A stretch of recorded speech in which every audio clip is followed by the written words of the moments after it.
제가 매일 아침마다 로마서를 요즘 묵상하고 있습니다.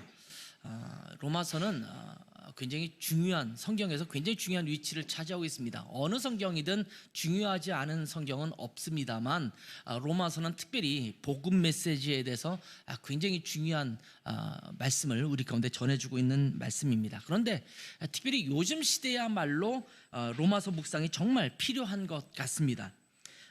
우리가 기독교 신앙을 지금 갖고 있지 않습니까? 주변에도 기독교인이라고 불리는 사람들이 참 많습니다. 의외로 많아요.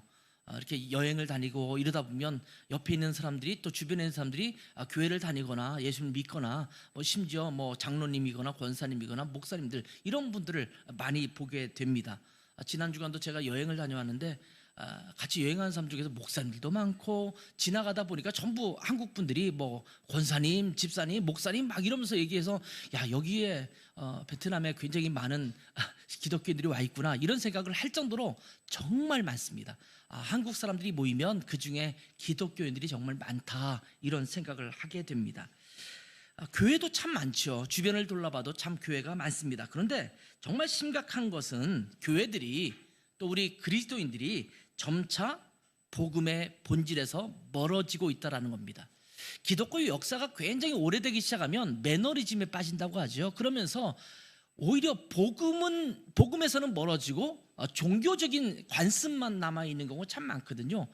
유럽이라든지 이런 기독교 역사가 오래된 지역을 보면 그것이 눈에 띕니다.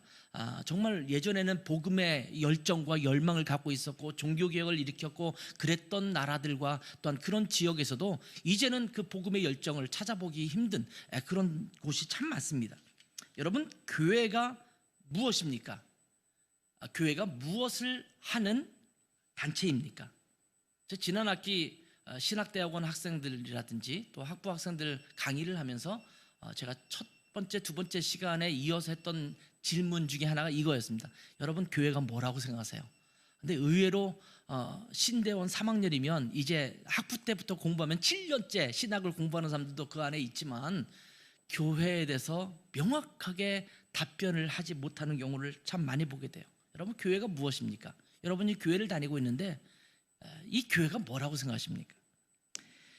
여러분은 그리스도인이라고 불리는 사람인데 그리스도인들은 어떤 사람들입니까? 그리스도인의 삶은 어떤 삶을 살아가야 합니까?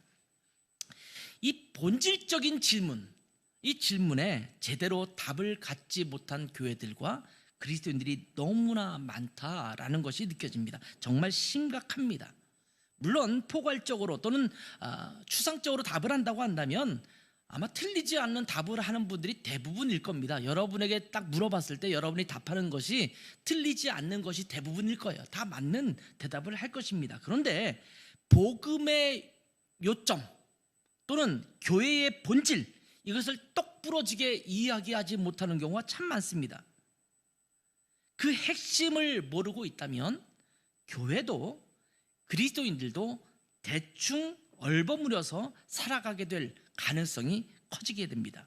이것이 지속되면 교회의 핵심이나 아니면 교회의 본질이나 또 복음의 핵심, 이런 것들을 잃어버리고 주변성만 남게 됩니다. 핵심이 사라지고 주변성만 남게 된다면 그것은 껍데기에 불과한 것입니다. 겉모양은 그럴듯해요. 근데 정말 그 안에 있어야 할 핵심적인 것은 빼버리고 모양만 남아있는 겁니다.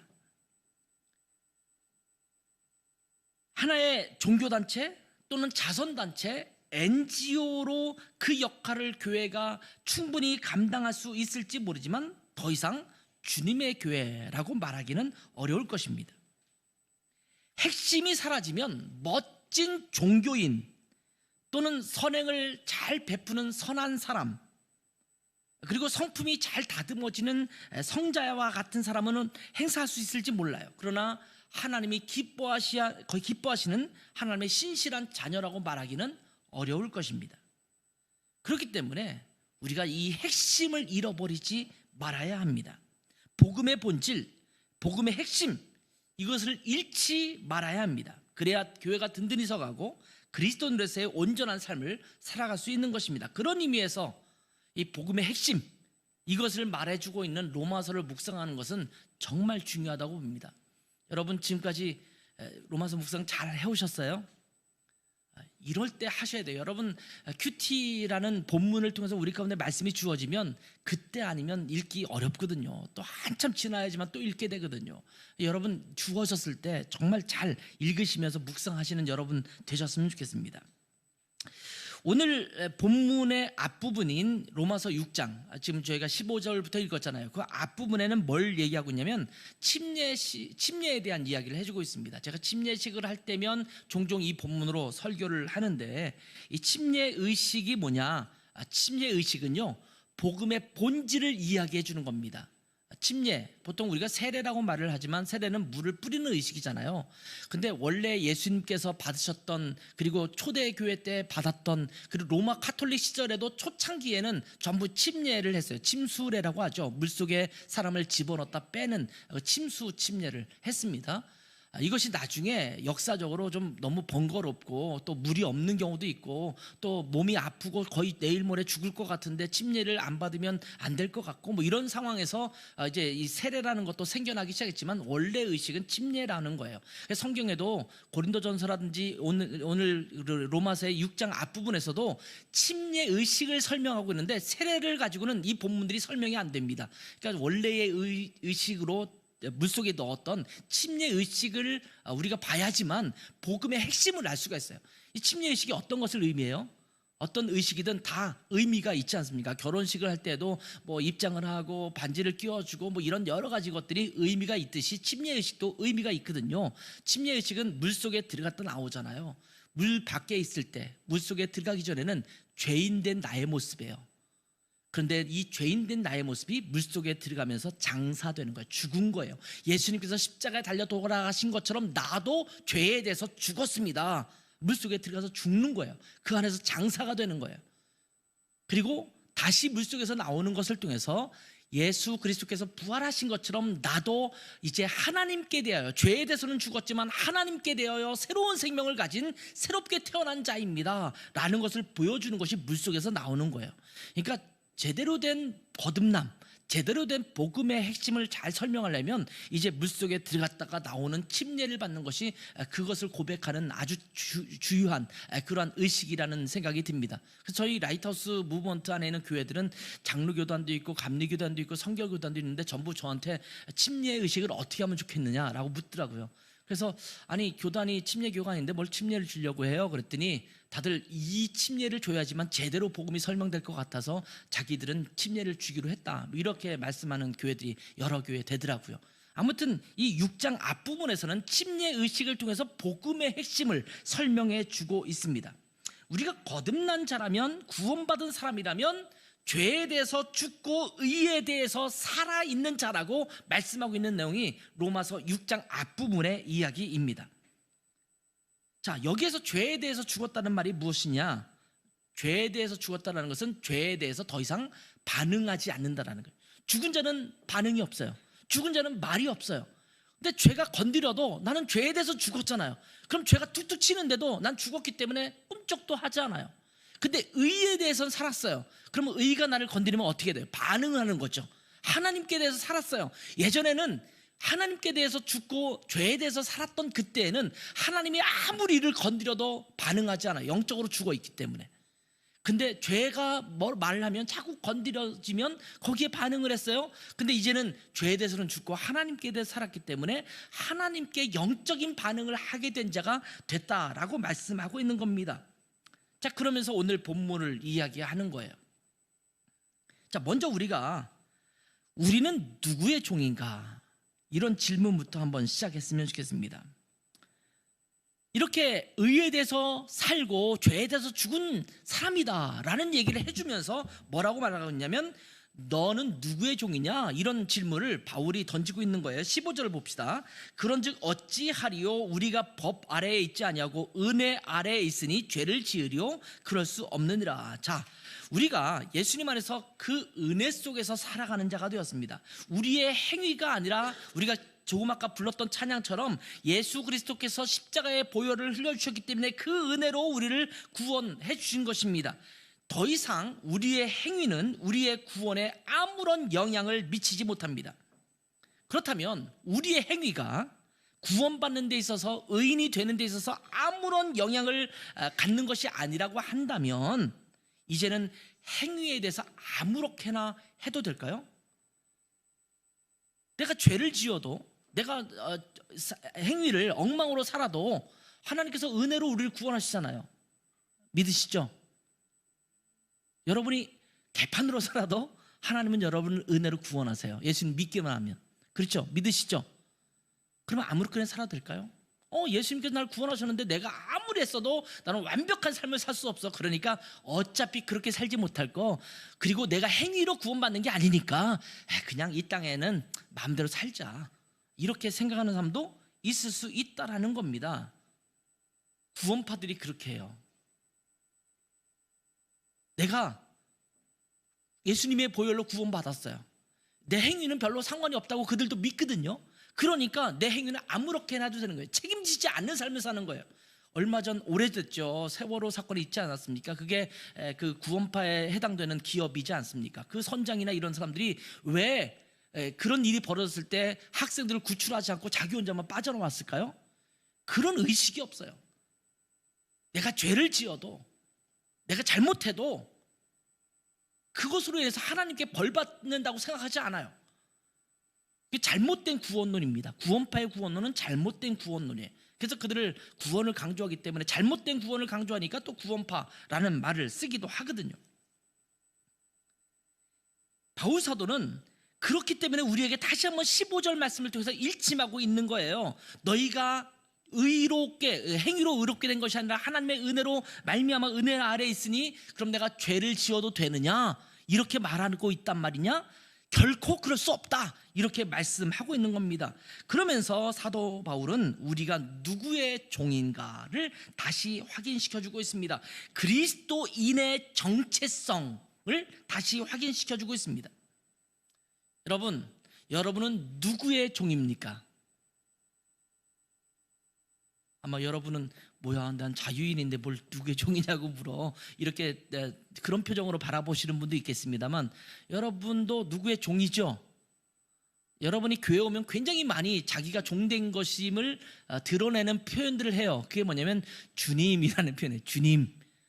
누군가가 주인이 있다면 나는 그 주인의 종이 되는 것 아닙니까? 그렇다면 여러분은 누구의 종입니까? 예수 그리스도의 종입니다. 하나님의 종입니다. 종이라는 신분이 무엇을 말합니까? 주인의 명령에 무조건 따르는 자들이 종입니다. 종이 그 주인의 명령에 따르지 않는다면 종이라고 할 수 있겠습니까? 여러분이 하나님의 종이라고 한다면, 여러분이 예수 그리스도의 종이라고 한다면 하나님의 뜻, 예수 그리스도의 뜻을 반드시 따라야 하는 것입니다. 여러분 말이 맞죠? 그런데 여러분이 종이라고 말하면서 예수님을 주인이라고 부르면서 자기 맘대로 살아가고 예수님의 뜻이나 하나님의 뜻과는 전혀 관계없이 자기 멋대로 살아간다면 그것이 하나님의 종, 그리스도의 종이라고 말할 수 있겠습니까? 그럼 말이 안 되는 겁니다.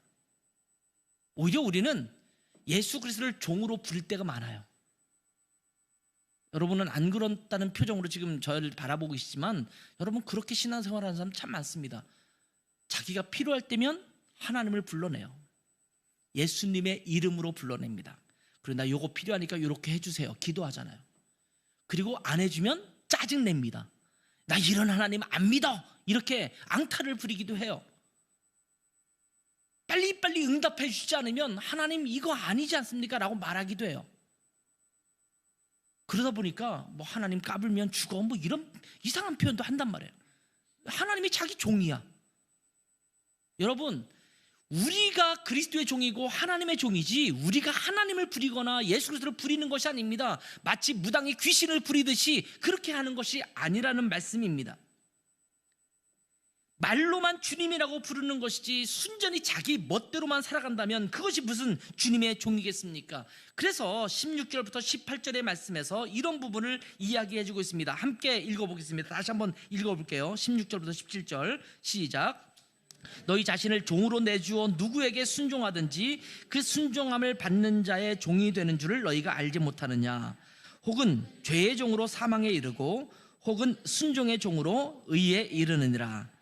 하나님께 감사하리로다. 너희가 본래 죄의 종이더니 너희에게 전하여 준 바 교훈의 본을 마음으로 순종하여 죄로부터 해방되어 의에게 종이 되었느니라. 자, 이제 우리는 죄의 종이 아니라 의의 종이 되었다, 이렇게 말씀하고 있습니다. 여러분도 그렇습니까?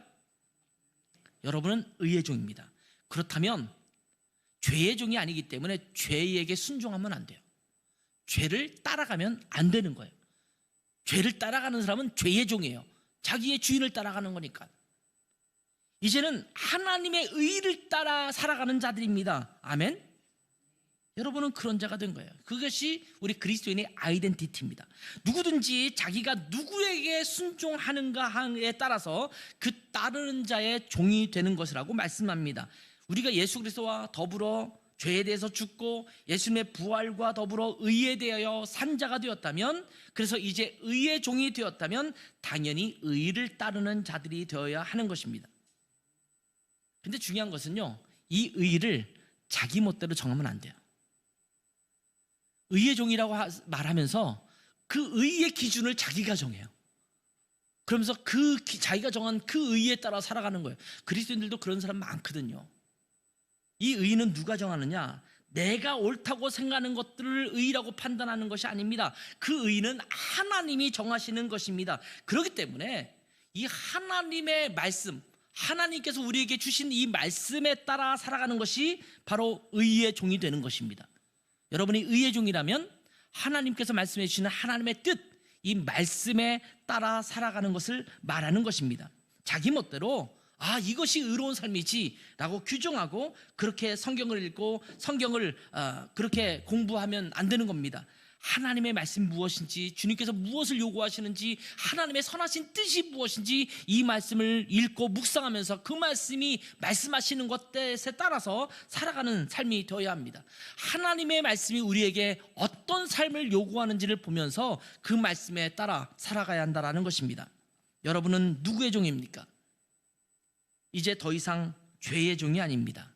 죄로부터 해방되어 의의 종이 되었습니다. 여러분, 이 점을 꼭 명심하고 살아가셨으면 좋겠어요. 나는 죄의 종이 아니다. 내가 자꾸 죄를 따라가려고 하면 나 이 죄의 종이 아닌데 왜 자꾸 죄를 따라가지? 그 끊고 여러분을 이끌어가는 의의 종으로 살아가는 여러분 되셨으면 좋겠습니다. 자, 그런데 우리는 무엇인가 끌려가는 삶을 살아갑니다. 그렇죠. 여러분, 뭔가 나도 모르게 끌려가는 게 있지 않습니까? 젊은 남녀들은 이성에게 또 끌려가요. 이렇게 이성에게 관심을 갖고 예쁜 여자가 지나가고 멋진 남자가 지나가면 나도 모르게 이렇게 쓱 쳐다보게 되고 끌려가는 거잖아요. 명품을 좋아하는 사람들 명품에 끌려다녀요. 이렇게 지나가다가도 명품 샵이 있으면 그냥 지나가지 않아요. 한 번이라도 멈추고 살펴보고 무슨 신상이 있나 이렇게 쳐다보며 지나갑니다. 차에 관심 있는 사람들은 지나가는 차를 보면서 저 차 멋있다, 저 차를 내가 사야지, 이런 생각을 갖게 되죠. 집에 관심 있는 사람들은 어느 지역, 어느 부동산이 어떻게 나왔고 그 다음에 어떤 시세를 가지고 있나, 이런 것에 대한 관심을 갖고 있어요. 자기가 관심 있는 것에 사람들은 끌려가게 되어 있습니다. 근데 이 무엇인가에 따라서 끌려가는 것에 따라서 내 삶이 달라지는 것입니다. 다른 종은 다른 삶을 살아가는 거예요. 누구의 종이냐에 따라서 그 삶이 달라질 수 있다는 겁니다. 때로 우리는 죄의 노예가 되어 살아갑니다. 자, 무엇인가 끌려가는 삶이 노예된 삶이라고 말씀드렸잖아요.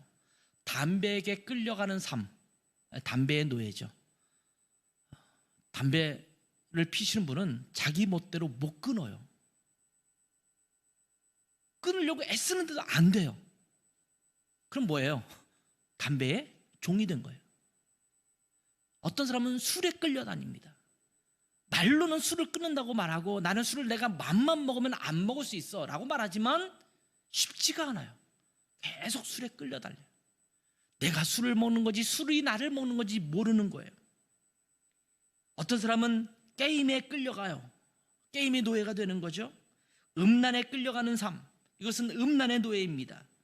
돈에 끌려다니는 삶은 돈의 노예가 되는 것입니다. 어떤 사람은요, 인간적 의에 끌려다니는 삶이 있습니다. 인간적 의, 이것을 일종의 인본주의의 노예라고 말할 수가 있습니다. 여러분, 인본주의에는요 굉장히 사람들이 볼 때는 그럴듯해 보입니다. 성경적 가치와 인본주의가 추구하는 가치가 얼핏 보면 비슷해 보이기 때문에 그리스도인들도 자칫 이 인본주의와 성경의 가르침을 헷갈릴 때가 있습니다. 여러분, 인본주의가 뭡니까? 인간 본위잖아요. 인간이 중심이 되는 것, 인간을 존중하는 것, 인간의 존엄성, 인간의 권리, 이런 것들을 존중하자라는 겁니다. 인간의 자유를 존중해 주자는 것입니다. 여러분, 성경도 어떻게 말합니까? 인간을 존중히 여깁니다. 하나님이 하나님의 형상대로 만든 인간이기 때문에 그 무엇보다도 존중받아야 되고 그 권리가 인정받아야 된다라고 성경은 이야기해 주고 있습니다. 하나님께서 독생자 예수 그리스도를 이 땅에 보내시기까지 인간을 사랑하셨어요. 그 정도로 귀한 것이 인간입니다. 그러다 보니까 인본주의가 기독교적인 것처럼 착각을 해서 성경에서 말하는 사랑, 성경에서 말하는 자비를 베풀고 다른 사람을 돌아보는 것, 이런 것들에 대해서 인본주의와의 차이를 제대로 모르는 경우도 많습니다. 그래서 함정에 빠집니다.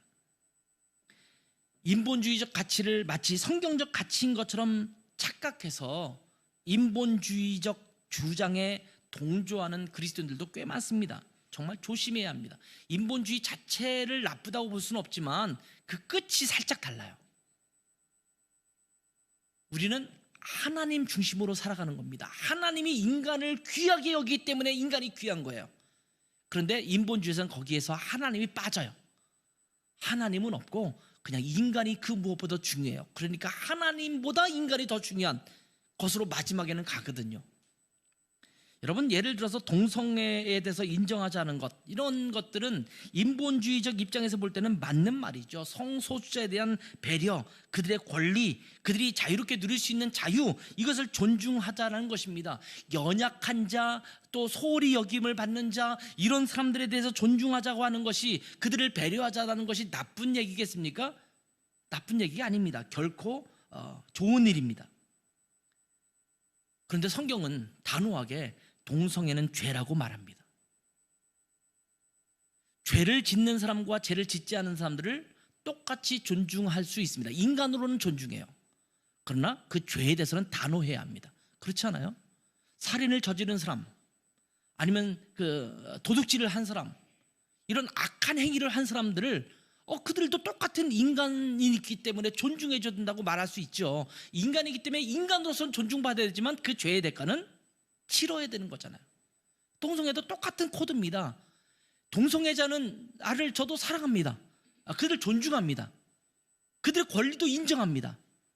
저는 그 사람들에 대해서 결코 나쁘게 보지 않습니다. 왜냐하면 솔직히 말해서 동성애가 더 나쁜 죄입니까? 이성애를 저지르면서 음란하게 살아가는 사람보다? 저는 다르지 않다고 봐요. 똑같은 죄예요, 하나님 앞에서. 그럼 이게 죄면 그것도 죄인 거죠. 근데 이쪽은 그냥 괜찮아, 인간의 권리를 존중받아야 되니까, 그러면서 나머지 또 성적인 범죄에 대해서는 이거는 안 돼라고 말하는 것은 서로 잣대가 잘못된 것 아니겠습니까? 저는 퀴어 축제를 이렇게 신문이나 이런 것들을 볼 때, 또 동영상으로 볼 때 거기에 나오는 물건과 파는 과자들이나 이런 것들을 보면 너무 정말 치졸 하고 정말 너무 보기 민망한 것들이 많아요. 이성애자들이 축제한다고 하면서, 이성애는 우리가 일반적으로는 맞다고 생각하잖아요. 남자가 여자를 좋아하고 여자가 남자를 좋아하는 것 맞다고 생각하잖아요. 근데 그들이 자기의 신체를 그렇게 노출하고 막 그런 것들을 가지고 물건을 만들고 이렇게 노출시켜서 판매한다고 한다면 아마 많은 사람들이 야, 이건 너무한 것 아니야? 이렇게 말할 수 있을지도 몰라요. 근데 유독 동성애자들이 그걸 하면 배려해 줘야 된다고 말하고 그들 존중하자고 말을 해요. 잣대가 벌써 다르잖아요. 아까도 말씀드렸지만 죄를 짓는 사람들에 대해서는 긍휼한 마음을 가져야 돼요. 그렇기 때문에 어떤 의미에서 피켓 들고 동성애자들은 사탄이다 이렇게 표시하면서 그렇게 하는 것에 대해서는 저는 찬성하지 않습니다. 그들을 긍휼히 여겨야 돼요. 그들이 돌아올 수 있도록 해야 돼요. 그러나 동성애는 분명히 죄라고 성경에서 말하고 있는 겁니다. 이렇듯 우리가 어떤 한 부분에 끌려다니면 그것의 노예처럼 살아갑니다. 그리고 결국 무엇에 끌려다니느냐에 따라서 삶이 달라집니다. 여러분, 우리가 누구의 종이라고요? 예수 그리스도의 종. 누구의 종이라고요? 예수 그리스도의 종. 툭 치면 툭 나와야 돼요. 여러분, 누구의 종이라고요? 예수 그리스도의 종입니다. 하나님의 종입니다. 그렇다면 더 이상 죄의 종이 아니기 때문에 죄에 끌려다녀서는 안 된다라는 겁니다. 하나님이 기뻐하시지 않는 것에 끌려다녀서는 안 된다라는 겁니다. 19절 20절 말씀을 봅시다.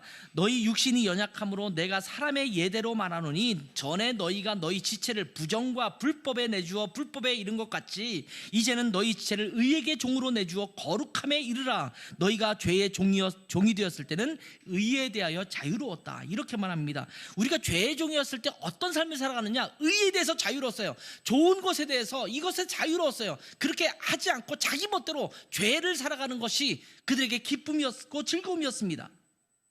그래서 결국 부정과 불법의 삶을 살아가고 쾌락을 쫓아 살았던 것입니다. 성공을 쫓아 살았던 것입니다. 그러니 그런 것들을 우선순위로 놓고 쫓아가다 보니 하나님은 우선순위에서 자연스럽게 배제될 수밖에 없어요. 어떻게 두 개가 같이 우선순위에 올라가 있겠어요? 아이들이 가장 싫어하는 질문, 아빠가 좋아, 엄마가 좋아? 대답하기 애매하죠. 엄마랑 아빠랑 물에 빠지면 누구부터 구할 거야? 이런 질문들 하잖아요. 그러니까 애들이 헷갈리잖아요. 우선순위를 누구에게 둘 것인가? 아빠가 돈을 버니까 엄마는 죽어도 그래도 우리가 살림을 해가려면 아빠가 살아야 되지 않겠는가? 이렇게 생각할 수도 있겠고, 아니면 그래도 집에서 엄마가 보살펴주고 돌봐주고 살림을 해주시니까 엄마가 있는 게 훨씬 낫겠다라고 생각하는 사람도 있겠죠. 근데 우선순위가 어디에 있느냐에 따라서 그 대답이 달라질 거예요. 근데 그런 질문에 대해서는 정말 어리석은 질문일 수 있어요. 그렇죠? 그거에 대해서는 우리가 뭐라고 말하기는 어려워요. 그런데 분명한 답을 할 수 있는 질문이 있어요. 여러분은 죄가 좋습니까? 의가 좋습니까? 의가 좋습니까? 죄의 종으로 살기를 원하십니까? 하나님의 종으로 살기 원하십니까? 당연한 질문이고 당연한 답변일 것입니다. 그런데 여러분은 지금 여러분의 욕심에 끌려서 여러분의 욕심을 이루기 위해 살고 있습니까? 아니면 하나님의 뜻을 행하기 위해 살고 있습니까? 여러분이 앞부분에 내가 예수 그리스도의 종이고 하나님의 종이라고 말했다면, 고백했다면 당연히 나는 의를 따라가고 하나님의 뜻을 따라가는 것에 내 대답이 있어야 할 것입니다. 여러분이 학업을 하는 것이나 직장을 다니고 있는 것이나 사업을 하는 것이나 또한 가정을 위해서 헌신하는 것이나 심지어 교회에서 열심히 봉사하는 것조차도 여러분의 욕심을 이루는 것이라고 한다면 그것을 내려놓아야 합니다. 우리의 욕심대로 살아가려고 한다면 그것을 추구하면 결국은 죄로 빠지게 되어 있습니다. 하나님을 기쁘시게 하는 삶과는 어느덧 나도 모르게 멀어지게 된 삶을 살게 됩니다. 결국 20절 말씀처럼 죄의 종이 되어서 의에 대해서는 자유로운 삶을 살게 되는 것입니다. 이것이 우리가 예수님을 만나기 전의 모습이죠. 그러나 참된 예수 그리스도의 종들은 19절의 뒷부분에 말씀하고 있는 것처럼 의에게 내 자신을 내어주어서 거룩함에 이르는 삶을 살게 됩니다. 나도 모르게 거룩해지는 거예요. 왜? 내가 의를 따라 살아가니까. 금묵자흑이라는 말이 있잖아요. 묵을 가까이 하면 검어진다. 무엇을 가까이 하느냐에 따라서 내 상태가 달라지거든요. 자기 친구를 보면 그 사람을 알 수 있다라는 표현 쓰잖아요. 누구와 어울리느냐에 따라서 그 사람의 생각과 가치관이 많이 달라지거든요. 근데 내가 예수님을 따라가고 예수님께 순종하고 예수님과 함께 행하면 나도 모르게 나는 거룩함에 이를 수밖에 없는 것입니다. 예수님을 닮은 삶, 이것을 살아가게 됩니다.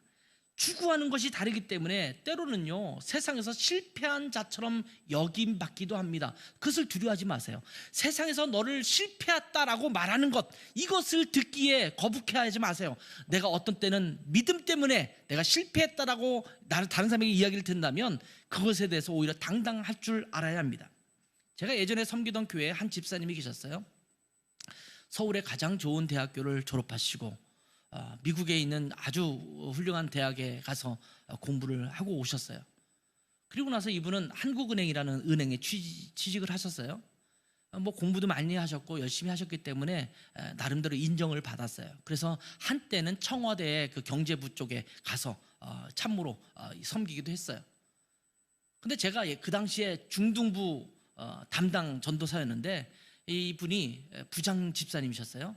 근데 그날 기도 제목을 나누는데 기도 제목을 나누면서 이런 말씀을 하세요. 이제 청와대에서 나오시고 또 한국은행에 다시 돌아오셔서 이제 거기서 어떤 일자리를 자기 보직을 맡아야 되는데 기도 제목을 이렇게 기도 제목을 내시더라고요.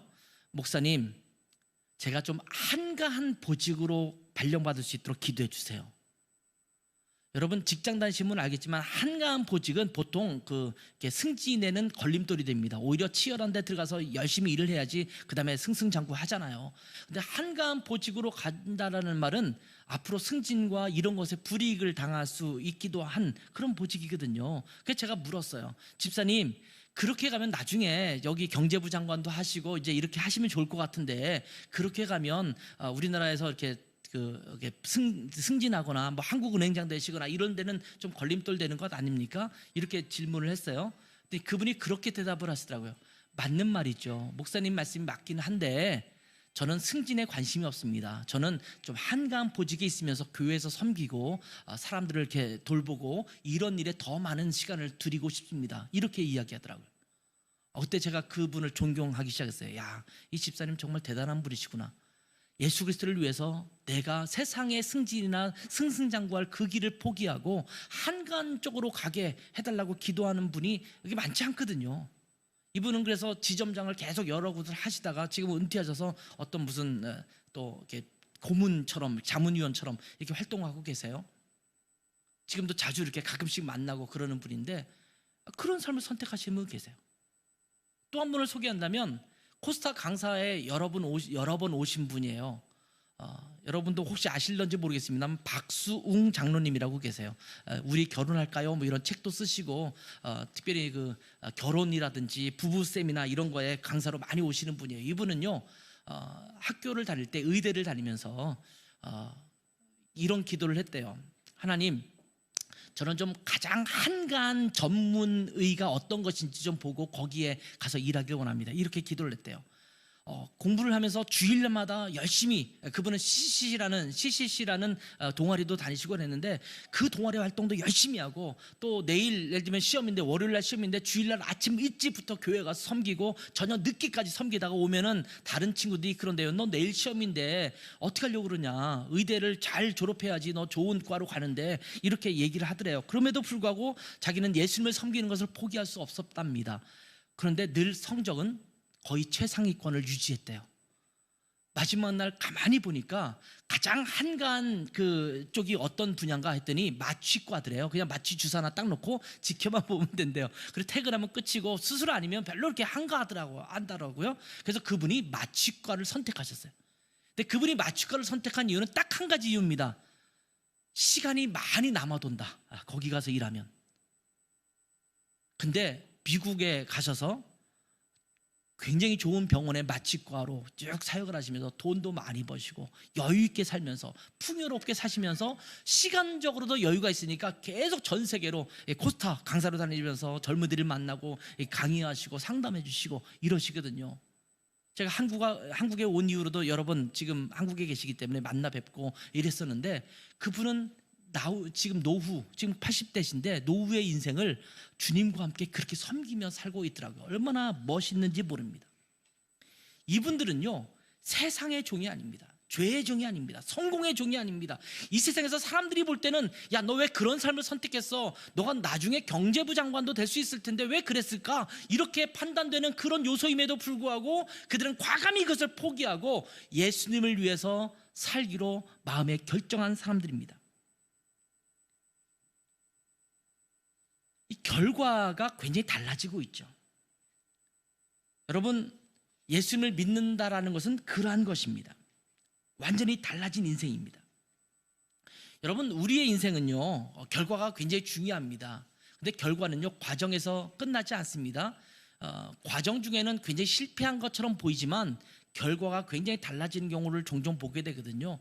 축구 경기도 그런 경우 있지 않습니까? 3대 0으로 지고 있다가 4대 1로 마지막에 이기는 경우도 있지 않습니까? 제가 독일 드레스덴에서 있으면서 드레스덴에 있는 그 리그는요 3부 리그에서 제가 그 관전할 때는 드레스덴 팀하고 1부 리그의 어느 팀하고 이렇게 경기를 하는 팀이 있었어요. 챔피언스 리그인가 뭐 해서 하는 게 있었는데 제 아들이 경기를 보자고 해서 갔어요. 1부 리그와 3부 리그니 게임이 되겠습니까? 전반전 3대0 졌어요. 후반전이 시작됐습니다. 여전히 3대0. 근데 끝나기 얼마 남겨놓지 않고 무려 4골을 집어넣었어요. 그래서 1부 리그를 3부 리그가 4대1, 4대3으로 이겼어요. 정말 재밌더라고요. 그렇게 재밌는 역전극은 없는 것 같아요. 끝나봐야 알아요. 끝까지 가봐야 알아요. 이 땅에서는 실패한 것처럼 느껴질 수 있을지 모르지만 예수 그리스도를 따르는 것이 다른 사람들이 볼 때는 짜잘하게 느낄 수 있지만 우리가 마지막에 우리에게 주어질 결과는 굉장히 달라진다는 것을 보여주고 있는 것입니다. 우리 구원에 대한 것도 그렇습니다. 이 땅에서는 그럴듯하게 살아왔지만 하나님 나라에 가지 못하고 영생도 얻지 못하고 지옥으로 간다면 이 땅에서 아무리 그럴듯하게 살아갔던 삶도 아무런 의미가 없을 것입니다. 우리가 죄의 종으로 살아가느냐 의의 종으로 살아가느냐에 따라서 그 결과는 엄청나게 다를 것입니다. 여러분, 우리가 몸부림친다고 해서 거룩한 삶을 살아가는 것이 아닙니다. 훌륭한 삶을 살아가는 것이 아닙니다. 우리는 예수 그리스도 앞에 붙어 있기만 하면 됩니다. 여러분, 요한복음 15장 4절과 5절 말씀 아십니까? 내 안에 거하라 나도 너희 안에 거하리라. 가지가 포도나무에 붙어 있지 아니하면 스스로 열매를 맺을 수 없음 같이 너희도 내 안에 있지 아니하면 그러하리라. 나는 포도나무요 너희는 가지라. 그가 내 안에 내가 그 안에 거하면 사람이 열매를 많이 맺나니 나를 떠나서는 너희가 아무것도 할 수 없다. 이렇게 말합니다. 여러분, 이 말씀을 보면 우리가 하는 일은 아무것도 없습니다. 우리가 하는 일은 뭐예요? 포도나무에 붙어 있는 거예요. 붙어 있으면 저절로 열매를 맺게 되는 것입니다. 우리가 할 일은 예수님께 붙어 있기만 하면 되는 것입니다. 그러면 저절로 거룩한 삶을 살게 돼 있어요. 우리는 거룩한 삶을 살기 위해서 의롭게 살기 위해서 애쓰려고 노력하려고 무척 애를 씁니다. 그런데 그렇게 한다고 여러분 우리의 삶이 거룩해지겠습니까? 제가 해보니까 노력한다고 되는 게 아니더라고요. 자꾸 넘어지더라고요. 늘 제자리 걸음이더라고요. 근데 예수 그리스도께 붙어 있으면 열매가 저절로 맺어지게 되는 거예요. 자기는 예수님께 잘 붙어 있지 않으면서 예수님 앞에 순종하지 않으면서 자꾸 거룩한 삶을 살겠다라고 몸부림쳐서는 안 된다라는 것입니다. 오늘 말씀의 결론이 이렇게 나고 있습니다. 23절을 다시 한번 볼까요? 죄의 싹은 사망이요 하나님의 은사는 그리스도 예수 우리 주 안에 있는 영생이니라. 죄의 싹, 죄의 결과는 사망입니다. 그런데 예수님으로 말미암은 하나님의 은혜의 결과는 영생입니다. 정말 명백하지 않습니까? 우리가 그리스도의 종으로 온전히 살아간다면 우리 안에 거룩한 열매가 맺혀지게 될 것입니다. 영원한 생명을 얻게 될 것입니다. 혹시 이 동영상 하나를 보여드릴 텐데 보셨는지 모르겠어요. 굿 제로미터라는 영상입니다. 꽤 오래된 영상이기 때문에 화질은 좋지 않습니다. 근데 이 동영상을 보면서 우리가 살아가면서 어떤 삶을 살아왔는가 보다 더 중요한 것은 결정적으로 예수님을 그리스도로 받아들이고 있는가가 절대적으로 중요하다는 사실을 보여주고 있습니다. 자, 한번 보도록 하겠습니다. 천국 문 앞에 들어갔을 때의 모습이에요. 우리가 죽고 Next. File, 인생을 please. 살았던 파일을 건네주는 거예요. Some lying, some stealing, 거짓말도 하고 and 도둑질도 some 하고 acts of kindness here and there. 가끔씩 I 선행도 tried to live 행했다고 a good 말하는 life. 거예요. Well, let's see how good. 잘 살려고 노력한 거예요. 나름대로. 근데 Guess what? 배드 충분하지 못하다 이렇게 결과가 나서 그래서 지옥으로 갑니다. Next. File, please. Okay, I admit it. I did a lot of bad things. Yes, I see. But I've done good things too. 잘못한 일도 to 있고 막 offset the 헌팅도 하고 bad things. 그랬지만 Like one time I cheated on a test, but then I cleaned up trash in the park. That should balance out, right? Let's find out. 자, 그러면서 자기가 균형 잡힌 삶을 살았다. 내가 나쁜 일도 했지만 좋은 일도 해서 균형을 잡았다 That should 이렇게 have 말하는 balanced 거예요. out, right? It 계속 should have 나는 balanced 균형을 out. 잡아서 균형이 중요해요 이렇게 얘기하면서 가고 File, 있어요. please. Impressive. Oh, yeah. I devoted my entire life to make this world a better place. I dug wells in Africa. I donated blood every month. And I ran an orphanage in India. I mean, I just 뭐 wish I could 아프리카에서 have done more. 우물도 파고 인디아에서 고아원도 And 운영하고 is this your 그런 선행을 subscription? 했던 I only read the article. 자기에 대한 기사들 이것을 자랑하고 있어요. 역시 충분하지 못하다. articles. 결과가 read the articles. Next. My mom goes to church. 자기 엄마가 교회 다녔다. the baby? 나는 유아 세례 받았다. Express, right? Next. 네. 하여튼 그런 얘기를 하겠어요. 아, File, please. 이 사람은 Whoa. Somebody's been busy. Well, let's get this 내세울 게 over 없는 것 with. 같아요. 주춤거리고 있어요. 근데 누군가 와서 파일을 서로 Sorry, 내밀어. I didn't know 네, he was with 예수님이시죠? Child of God, Okay, 하나님의 step on the 자녀다라는 scale. 파일을 내놓습니다. Not you. 저울에 올라가지 않아도 된다고 말하죠. Him. 그래서 이 사람 대신 예수님이 저울에 올라갑니다. 충분하다 이렇게 이제 결과가 나왔습니다. 천국에 가기에 충분하다. Hey, wait a minute. That is totally not fair. 불공평하다라는 게 또 아우성이죠. That's why it's called grace. 우리의 인생의 삶의 모든 파일을 던져버리고 예수 그리스도를 말미암아서 구원에 이뤘다는 사실을 보여주고 있는 스킷 드라마입니다. 자막이 없어서 좀 안타깝긴 한데 그래서 마지막 사람이 그거예요. 나는 그 아메리칸 익스프레스 난 저게 뭔가 했는데 카드 결제하듯이 내가 천국에 갈 수 있느냐 이렇게 묻는 마지막 사람인 것 같아요. 아무튼 이 스킷 드라마를 보면 우리가 아까 말한 것처럼 어떤 사람은 죄를 짓지만 또 착하게 살려고 노력하기도 하고 어떤 때는 내가 죄를 지은 만큼 또 착한 일을 해서 서로 균형을 맞추려고 했었고 어떤 사람은 정말 세상을 바꾸기 위해서 애쓰고 노력했던 삶의 사역이 있지만 그 모든 것들은 하나님 나라에 가기에 충분하지 못하다 이렇게 말하고 있죠.